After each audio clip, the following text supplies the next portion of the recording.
আলাইকুম আরহামতুল্লাহি অবরকাতু। পরকালে কিছু কথা বলার জন্য হাজির হয়েছে আমি মোহাম্মদ জাহাঙ্গীর হোসেন।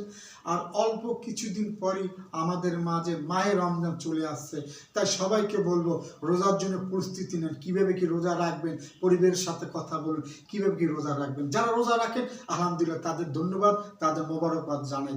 যারা রোজা না রাখেন তাদের জন্য দুটো কথা বলি। ভাই, আপনার শরীর অসুস্থ থাকতে পারে, দুটো মনা ডাক্তার দেন, আল্লাহর সাথে আল্লাহ আমি রোজা রাখবো।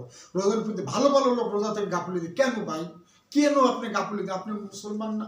আপনি কলমা পড়ছেন না? 5টি বৃত্তির একটি বৃত্তি হলে রোজা। রোজা রাখা ফরজ, কারণ রোজা অন্য আমাদের যে নবীরা, অন্যান্য যে নবী ছিল, অন্য যে নবীরা আছে তাদের জাতির উপর রোজা ফরজ ছিল, আমাদেরও রোজা ফরজ। রোজা কার উপরে ফরজ? যার উপর নামাজ ফরজ, তারপর রোজা ফরজ নয়নের উপর। রোজার 2 শ্রেণীর জন্য একটু ছাড় আছে, যে সফরে থাকেন এবং যে মুমূর্ষু রোগী তার জন্য রোজা একটু ছাড়। এছাড়া সবার জন্য রোজা রাখতে হবে, কারণ রোজা রাখা ফরজ। দেখেন, রোজার এমন একটা মাস, রোজার মাস কোরআনের মাস, রোজার মাস তাকওয়ার মাস, রোজার মাস ইবাদতের মাস। এমনি রোজার মাসের মধ্যে একটি যে দিন রাত আছে 1000 বছর থেকে উত্তম।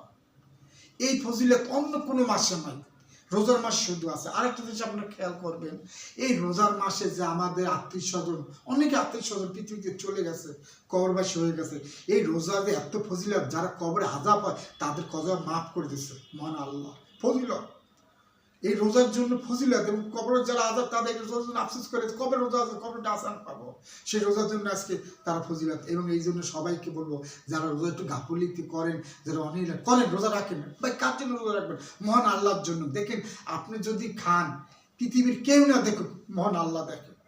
এই যে আপনি বিশ্বাস করে ছবি তাদের থেকে সূর্যাস্ত যে আপনি রোজা রাখেন, না খেয়ে মহান আল্লাহর ইবাদত করেন, জিকির করে আজাদ করেন, বিশ্বাস করছেন, একই করছেন, কাল কিয়ামতে মহান আল্লাহ আপনাকে পুরস্কার করবে।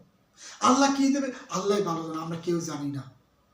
অন্য ইবাদতে এই কথা বলা হয় নাই যে আমি নিজে দেবো, কিন্তু শুধু রোজার ব্যাপার আল্লাহ নিজে। কেন দিব? আল্লাহ দেবো।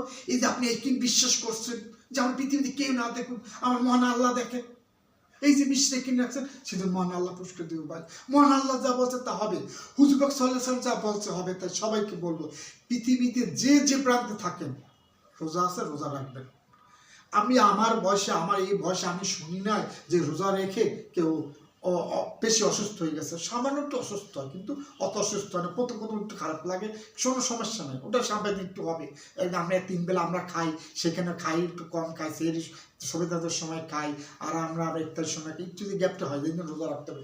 রোজা রাখলে আপনার শরীর সুস্থ হবে, ডাক্তারের বা রোজা রাখলে শরীর সুস্থ হবে। আপনি অনেক থেকে রোজাতে রাখলে আপনি অনেক সেবা পাবেন, অনেক সুস্থতা থাকবেন। তাই সবাই যারা রোজা থেকে একটু গাফিলতি আছেন, রোজা তার দয়া করে বলে আল্লাহ রাস্তা রোজা রাখেন। ভাই, রোজা রেখে কেন রাখবেন? আল্লাহ বলছে ফরজ, নফল হইতো, সুন্নত হইতো, তাহলে একটা কথা থাকতো, কিন্তু রোজা রাখা ফরজ, অক্ষর অক্ষর আপনাকে মানতে হবে, মহান আল্লাহর নির্দেশ।